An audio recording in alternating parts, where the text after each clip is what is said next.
Sup nerds, Aaron from Neverboard Gaming here. I'm sitting down with Brad, the designer of Rise of Tribes from Breaking Games. How's it going, Brad? It's going great. We Yeah. had a really good response here. Awesome. This game looks cool. Look at all these little minis and stuff. I'm very curious what is going on here. So, Rise of Tribes is a 2 to 4 player prehistoric civilization building game. Cool. Plays in about 60 minutes or less, 30 minutes for 2 players. You are racing to get 15 points. Okay. So, as soon as you get 15 points, the game ends. The main mechanic is you roll 2 dice. They've got suns, moons, and blanks on it.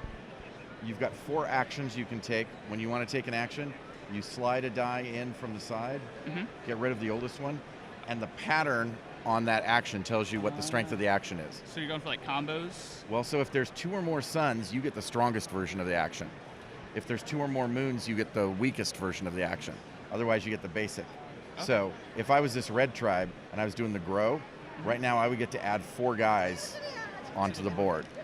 So I could do something like that. And they go into your territories, and then you're going to spread out and stuff. Yep. Yeah. So then you can move.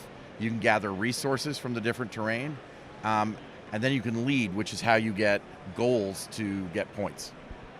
Cool, cool. I see a lot of tokens here. Are those the resources that you're gathering to? Right. So you've got wood from forests, food from lakes, and stone from mountains. So how do you get those 15 points? Like it's Sure. So you've got 2 main ways to get points. There are gold cards, which is what you get with the lead action. There are developments in here, which give you 1 point. You buy them with resources, but then you get a boost for the rest of the game. So like this one would let you, when you take the gather action, you get to gather from one additional resource per hex. Wow. Or the bow, which when you get into conflict, lets you eliminate an opponent first. I'm sure you balance this out, but have you ever noticed like a runaway leader advantage by like, okay, I've completed one, now I get stronger and stronger, or everybody kind of is spreading out evenly and... Yeah, so everybody has access to the same ones. Okay. You each have your deck, it's got all the same ones in it, you just shuffle them.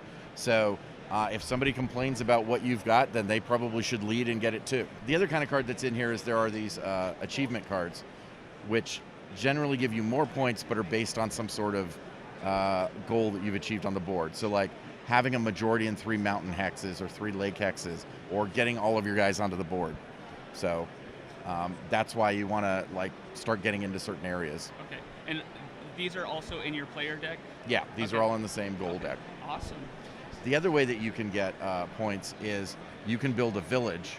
So each tribe has a recipe for how they build a village. If you spend those resources and build a village at the start of your turn, you get 1 point for every village that's still on the board for you. Now, And people can destroy them. I'm assuming. people can get rid of them, yeah. So the way conflict works in this is there's a population limit of 5 on each hex.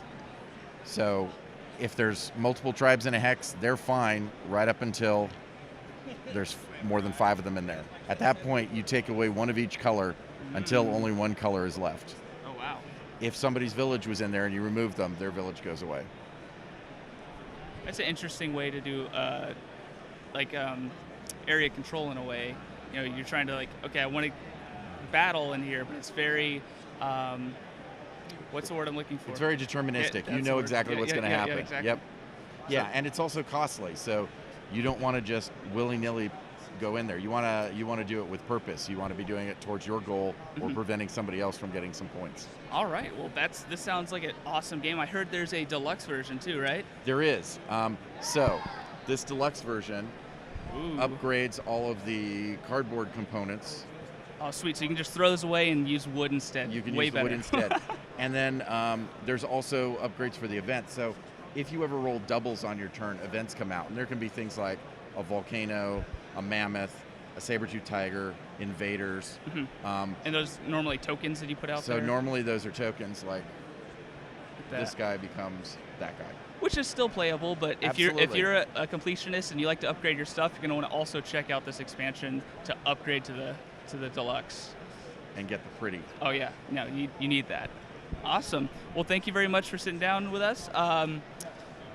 This game's out now, right? Or is it almost out in stores? So August 8th is when it should start being available in retail.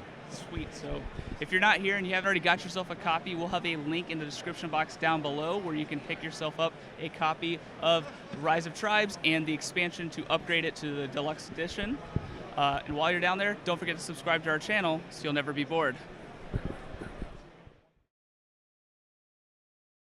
I'm sitting down with Alex, right? Brad. Oh man, Alex was the last guy. I have no idea what's going on here. Okay. Great. That's what I say about everything.